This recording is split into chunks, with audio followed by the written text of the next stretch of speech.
Ang pinaka-the best na tagumpay na nakamit nitong si Lelet. Ito nga ay ipagtanggol ang kanyang tinang at tuluyang mapawalang kasalanan at mapalaya dahil yun ang pinapangarap niya.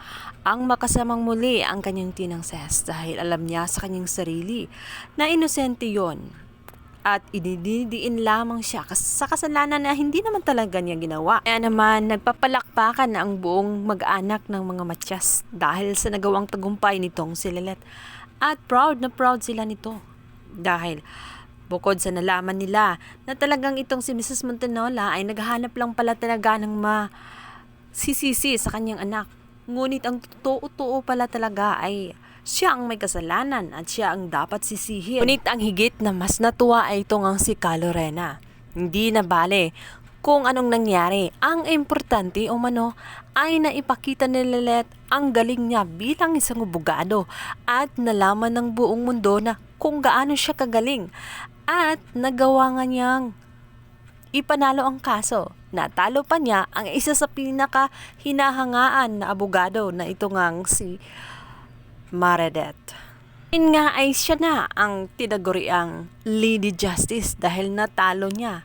Kung kaya't nasa kanya na ang koronan at napabilang na nga siya sa isang pinakamagaling na abogado dahil sa tagumpay na kanyang nagawa. Naman, paglabas pa lang na paglabas nitong si Lelet mula sa korte ay agad na nakaabang na nga ang mga press na excited na makuhanan siya ng statement. Dito nga ay maigsi lamang na salaysay ang ibinigay nitong si Lelet. Sinabi niya na isa lang ang ibig sabihin. Dahil sa realidad naman talaga, may tatlong uri ang katotohanan. My truth, your truth, and the truth. At sa pagkakataong umano, ngayon ay ang katotohanan nila ang nagwagi. Nagpatunayan sa korte na ang kanyang tinang Ses ay inosente at walang kasalanan. Na itong ibang alam gawin kundi ang mahalin siya bilang isang anak. At ang pagsilbihan ng ibang tao ng buong puso. Hindi niya intensyon na manakit ng ibang tao. Hindi yon ang katotohanan. Sa kabilang banda ay umuwi na nga itong si Romir na tatay nitong si Lelet.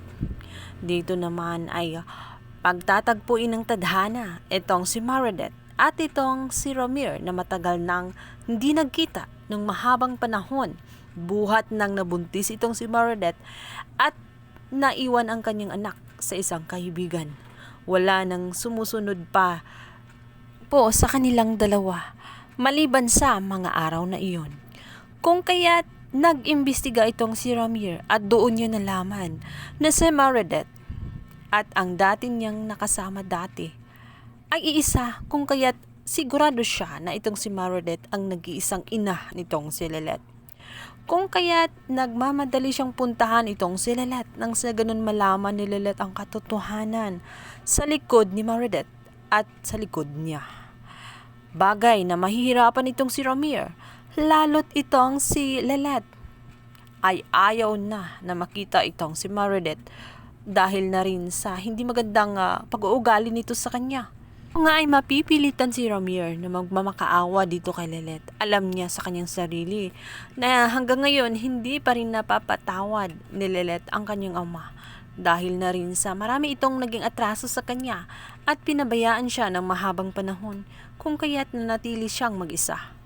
Hinihiling ni Romir na sana umano ay pakinggan siya dahil meron siyang importanteng sasabihin at meron siyang dapat malaman tungkol kay Meredith.